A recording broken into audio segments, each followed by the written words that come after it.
Hi, I'm Paige. Welcome to the salon. This is Mental Floss on YouTube. And did you know that every year the state of Vermont hosts the Odor Eaters Rotten Sneaker Contest? The competition is for kids between the ages of 5 and 15, and all you have to do to win is have the smelliest shoes.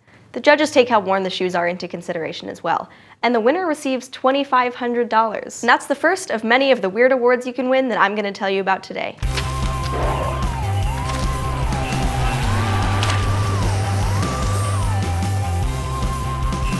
You've probably heard of the Darwin Awards, which honor people who have removed themselves from the human gene pool by either dying or self-sterilizing in a ridiculous way. Then, of course, there are the Golden Raspberry Awards, or Razzies, which honor the worst films of the year. Typically, winners don't accept their awards in person, but a couple stars have, like Sandra Bullock, who won Worst Actress for All About Steve, and Halle Berry for Catwoman. This role has Oscar written all over it. Every year, James Randi gives out the Pegasus Award.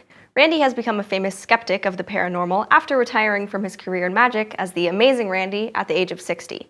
The winner of the Pegasus Award is whoever Randi considers to be a parapsychological fraud. Similarly, the group Australian Skeptics has been giving out the Bent Spoon Award since 1982. According to the group, the award is presented to the perpetrator of the most preposterous piece of paranormal or pseudoscientific piffle. If you love magic, though, don't worry. The Merlin Awards are given out by the International Magicians Society for achievements in the field.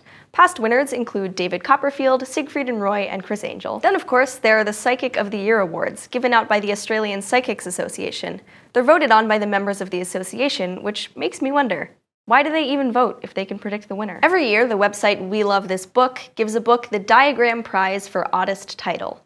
Past winners have included How to Avoid Huge Ships, Goblin-Proofing One's Chicken Coop, and Greek rural postmen and their cancellation numbers. The Bad Sex in Fiction Award is another self-explanatory one. It's given out every year by the Literary Review. In 2010, author Rowan Somerville won for a scene in his book The Shape of Her. He accepted his award, saying, "There is nothing more English than bad sex, so on behalf of the nation, I thank you." The Golden Collar Awards are like the dog version of the Academy Awards.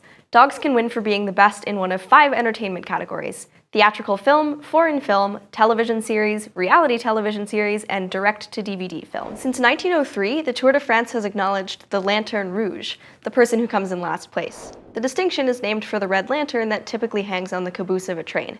Historically, this person has made so much money for doing appearances after the race that people actually have competed for last place. Speaking of trains, the trade journal Modern Railroad has been giving out a Railroader of the Year award since 1964.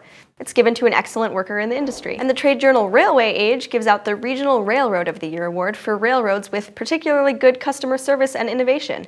Basically, if you feel like your profession doesn't have enough awards, look into the railroad industry. Another very specific award, the Food Photographer of the Year award.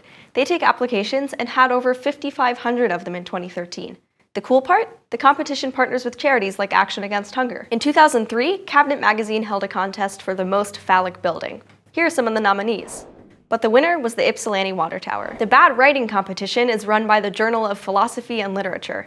People nominate 1 or 2 sentences of bad writing from either a scholarly book or journal. Then the heads of the publication choose winners. Similarly, the Bulwer-Lytton Fiction Contest asks people to write the worst opening sentence for a novel they can think of. It's held by the English department at San Jose State University. Bulwer-Lytton, by the way, wrote the novel Paul Clifford, which opens with, "It was a dark and stormy night." The Ig Nobel Prizes have been around since 1991. They honor scientific achievements that make people laugh and then think. Past winners have included the inventor of the pink plastic flamingo, a person who wrote a medical report titled Injuries Due to Falling Coconuts, and a man who wrote his PhD thesis on the sociology of Canadian donut stores. According to the website of the Big Brother Awards International, they give their annual awards to government agencies, private companies, and individuals who have excelled in the violation of our privacy. The website Mother Reader gives out the Weird Ass Picture Book Awards for the strangest stories, illustrations, and cover art in picture books. The Australian Ernie Awards are given to the most misogynistic speaker of the year. They're named after former Australian Workers' Union Secretary Ernie Ecob. According to Meredith Bergman, who founded the awards, Ecob, who was head of the Sheep Shearers Union, has had his name permanently etched in the annals of Australian history with his infamous comment that women only want to become shearers for the sex. Similarly, the Plain English campaign gives an annual Foot and Mouth Award to the public speaker who said the most embarrassing thing that year. In 2008, they gave George W. Bush a Lifetime Achievement Award. Finally, I returned to the salon to tell you that the Stella Awards were given out between 2002 and 2007 for the most wild, outrageous, or ridiculous lawsuits. The last winner before the award stopped was Roy L. Pearson, an administrative law judge from Washington, D.C., who sued a small dry cleaner business for $65 million for losing a pair of his pants. Thanks for watching Mental Floss on YouTube, which is made with the help of all these nice people. Again, I'm Paige, and if you want to check out my channel, you can find it here. Don't forget to be awesome.